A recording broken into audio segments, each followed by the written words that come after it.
Hello everyone, welcome back to my home and to another Day in the Life episode. I have a couple of household projects I want to tackle today. One involves restoring, or at least attempting to restore, an old tilt-top tea table. But before we do anything, I want to create a reward for the work. So we are going to make a cinnamon swirl bundt cake. I found the recipe online. I have all of the ingredients. So let's make this cake. First thing I need to do is preheat the oven to 350 degrees Fahrenheit or 180 degrees Celsius.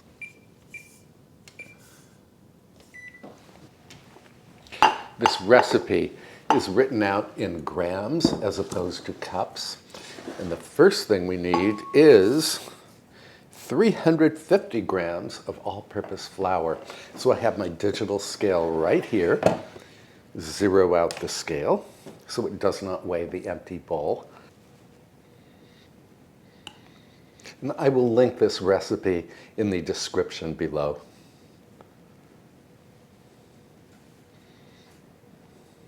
Then I need 2 teaspoons of baking powder.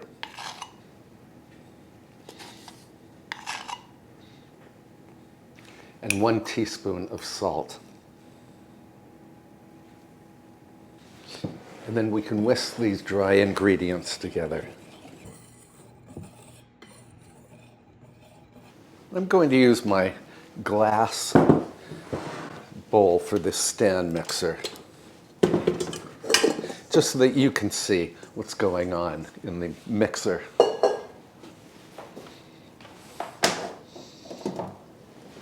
Have my paddle attachment all set up. And in this bowl, we need 320 grams of butter. So back to the digital scale. Zero that out. Now I know that 1 cup of butter is 227 grams, but we need 320 grams. And this is room temperature butter.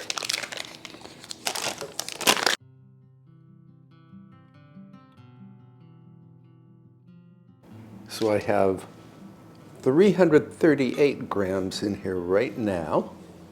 So I'm going to remove some of this butter. 318, 319, give me 320. And there we are.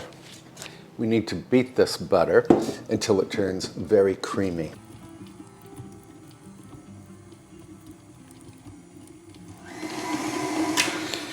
We are nice and creamy here. So now we can add 200 grams of sugar. I know that 200 grams sugar is 1 cup.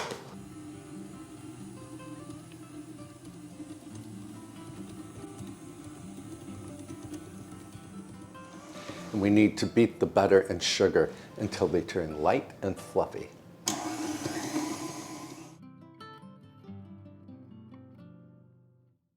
Now we need to beat in 6 large eggs, and we will beat well after each addition. So that was the last of my eggs. I think we will have to make a trip to Kinderhook Farm later today to buy more farm eggs. And now we can add 1 tablespoon of pure vanilla extract to the batter. This is the extract that you and I made together. And I need 170 grams of milk. That is just shy of 3/4 of 1 cup. Now we can beat in the flour mixture at low speed, and later we will add the milk.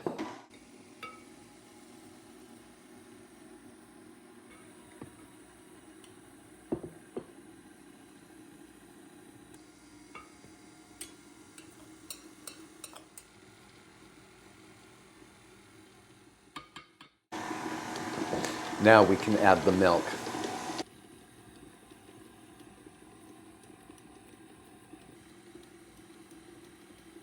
Now we have to portion out about 500 grams of this batter in order to make the cinnamon swirl batter.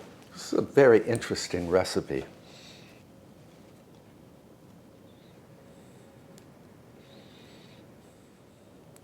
And to this portioned out batter, we need to add 50 grams of brown sugar. Recipe does not state whether it should be light or dark. 1 whole honking tablespoon of ground cinnamon. And I'm glad to have these measuring spoons that actually fit into jars. I can link these spoons in the description below if you are interested. And 20 grams of milk. This digital scale is coming in very handy.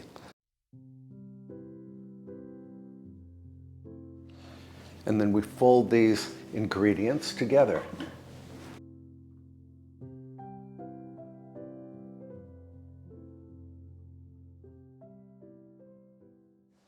Clear the decks, and then we are going to assemble the cake.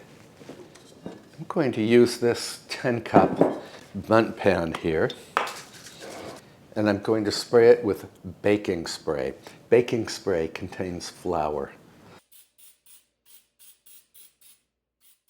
You have to make sure that you spray every nook and cranny. And if you don't want to use this kind of spray, you would use butter and flour to grease your Bundt pan. Now, we are supposed to put a small layer of this vanilla batter into the pan.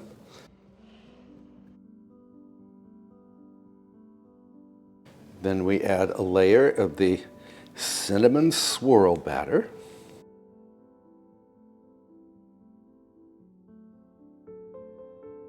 Another layer of the vanilla batter.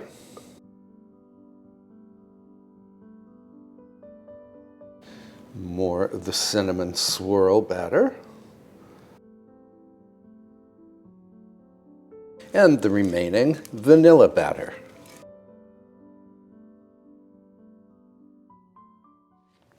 And this goes into the oven for 50 to 55 minutes or until a toothpick inserted in the middle comes out mostly clean.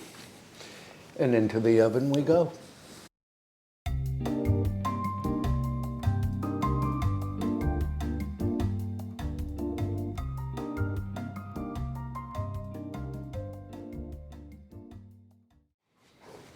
While the cake is baking, I'm going to tidy up my workstation, and then we can get busy on that tilt-top tea table. I actually started sanding it yesterday, so let's go back to yesterday so I can show you the work. This tea table was probably built in the 1930s, so it is old, but it is not an antique.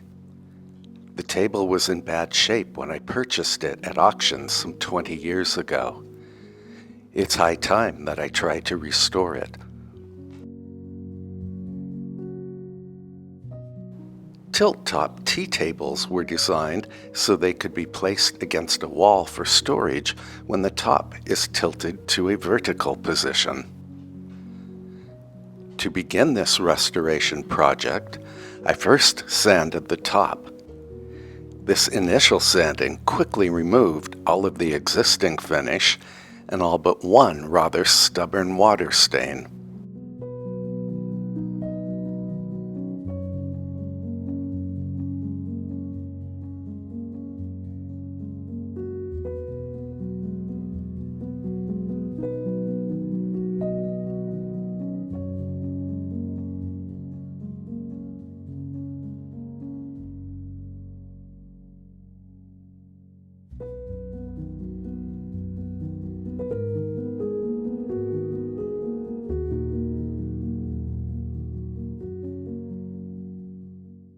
I used a tack cloth to pick up any sanding debris from the tabletop.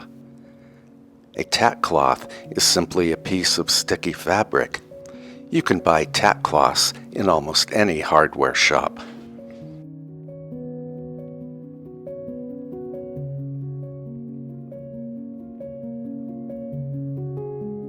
Then I thoroughly cleaned the table with mineral spirits. Although the table certainly looked better at this point, the garish white mark remained. I am now determined to eliminate this blemish.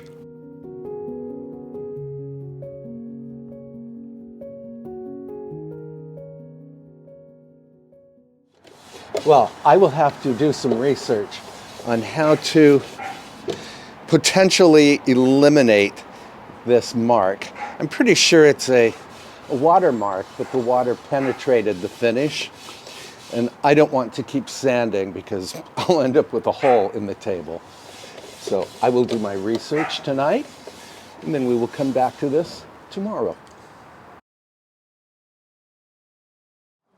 So this table looks pretty good after that initial sanding, but I still have this pesky white watermark here. I did buy some wood bleach, but I really don't want to use this, so I'm going to continue sanding for a bit and see if I can reduce this mark somewhat. And I'm going to sand gently. Progress. I managed to sand out the black outline around that white watermark. Now I'm going to sand the whole table again.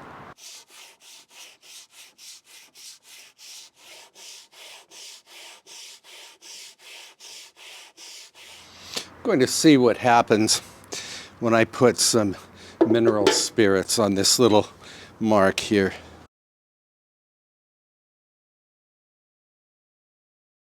Well, this water stain is definitely better, but it's not gone. I'm going to try just staining this table. Wish me luck. I got my stain, 2 cans, 2 different kinds, and I bumped into Victoria while I was at the hardware store. So she's done a project similar to this before, so she's going to advise us on what to do. But we have to run inside because I think our cake is ready.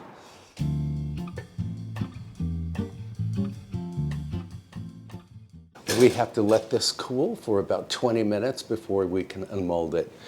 Meantime, my friend Victoria just stopped by, so we're going to have another look at that table.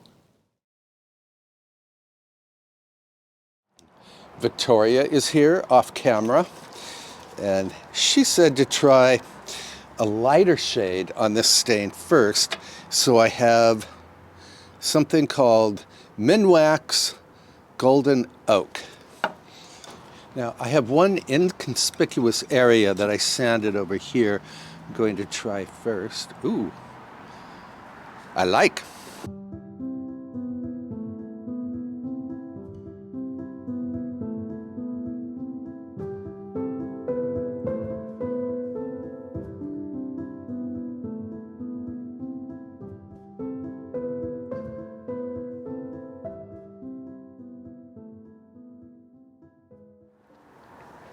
Well, it was fortuitous that I bumped into Victoria.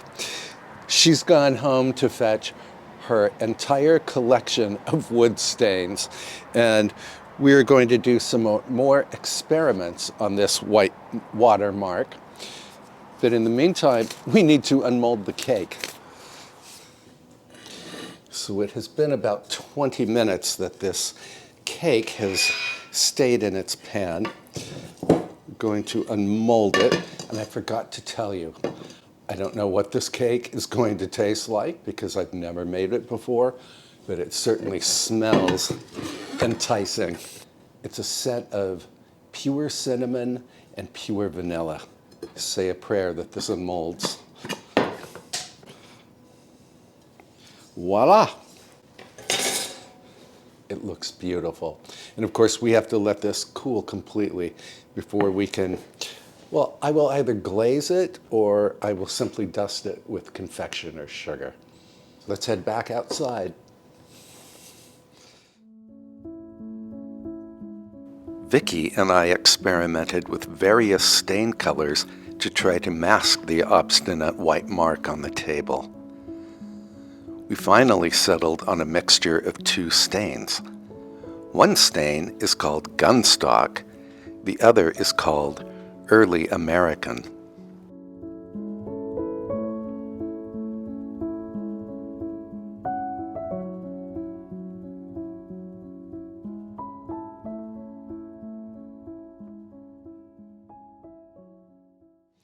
I'm so glad we had reinforcement for this table. So we are going to let this stain dry, and I can tell you this white spot looks so much better now.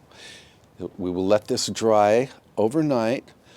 I'm going to try not to touch the cake, and then can you join us for tea and cake tomorrow? Yes, I can. Yay, good. So we will see you tomorrow. After Victoria departed, I made a quick trip to Kinderhook Farm. The farm is a fun place to visit, and it offers fresh eggs that are laid by the farm's myriad hens.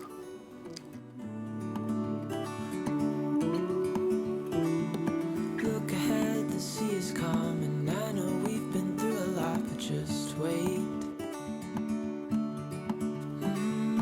Wait for better days to come and carry us like wind in our sails. Hold on tight, I can smell the shore, it's right in front of us if we just hold on tight. This vision that I saw is getting closer every dawn.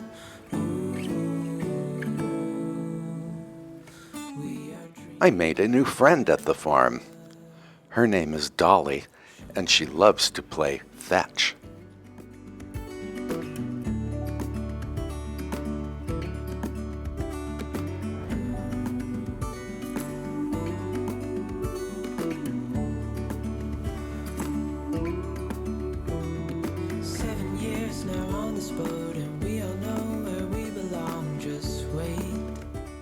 I should mention that there are two things that give me nightmares.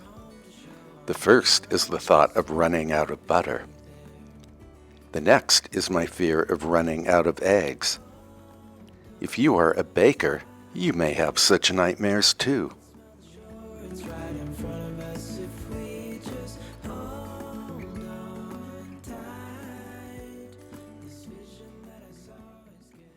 Good morning, friends.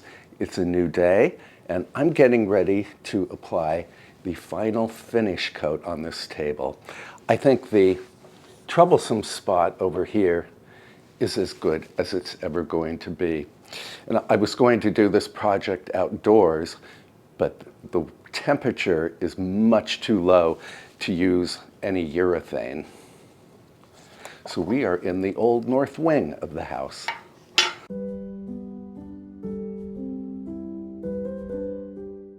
Spoiler alert, this table turned out magnificently. I will show you the finished table at the end of this video.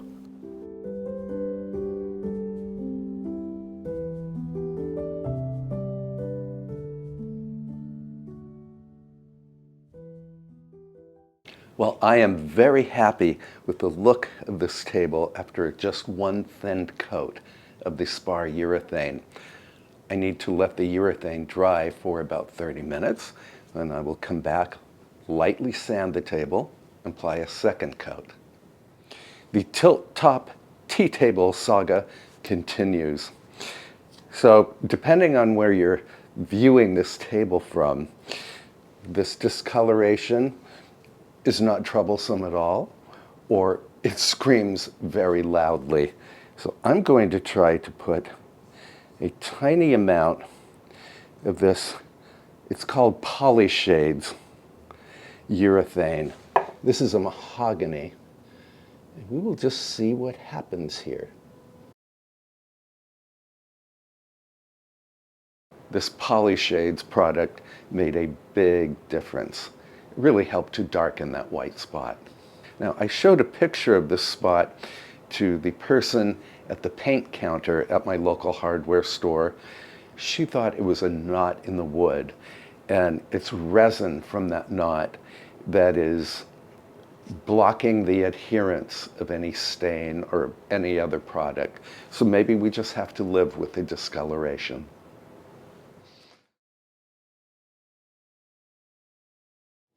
Victoria is on her way over, so I'm going to light a fire in the parlor and then change my clothes, and then we can dust this cake with confectioner sugar and taste the cake.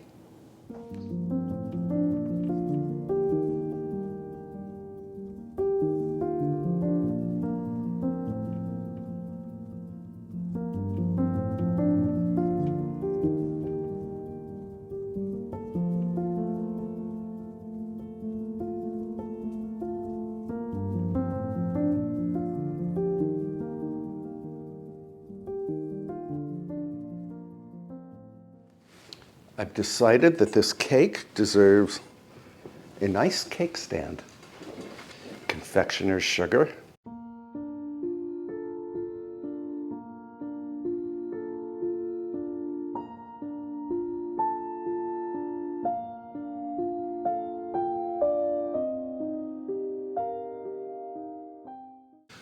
Look at this. This is one beautiful swirl design.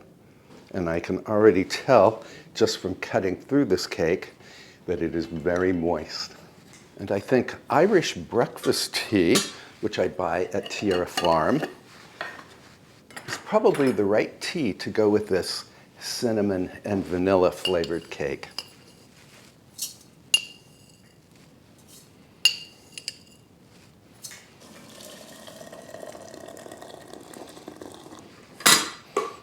To the parlor.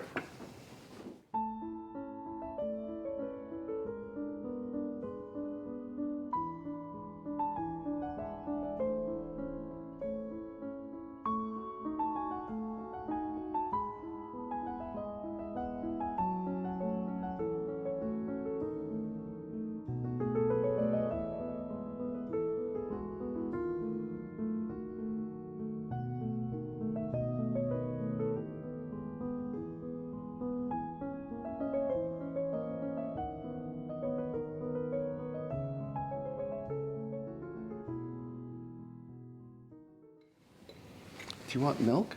Yes, please. Do you want sugar as well? No. Okay. Good, thank you.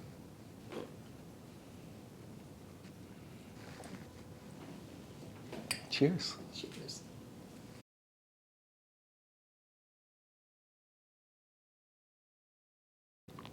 I love this tea. This is from Tierra Farm. I recognize it. Is it the Darjeeling? No, it's Irish breakfast. Oh. Yeah. Normally, I don't put milk in tea, but milk seems to go very well with Irish breakfast tea. Okay, let's try this cake. All right. The moment we've all been waiting for.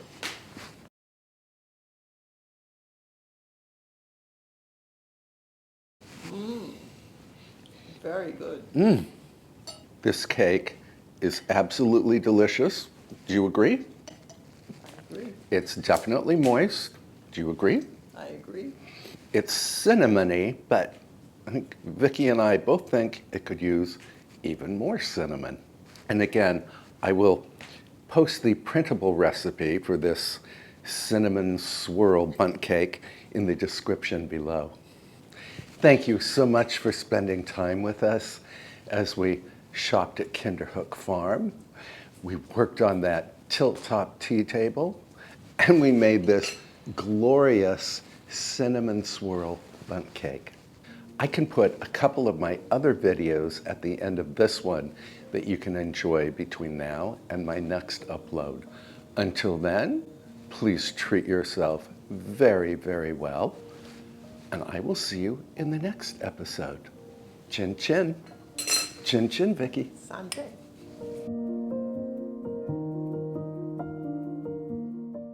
I promised to show you the finished table. Here's the before, and here's the after. I'm so glad that you were here to share in this table's transformation with me. Bye for now, friends.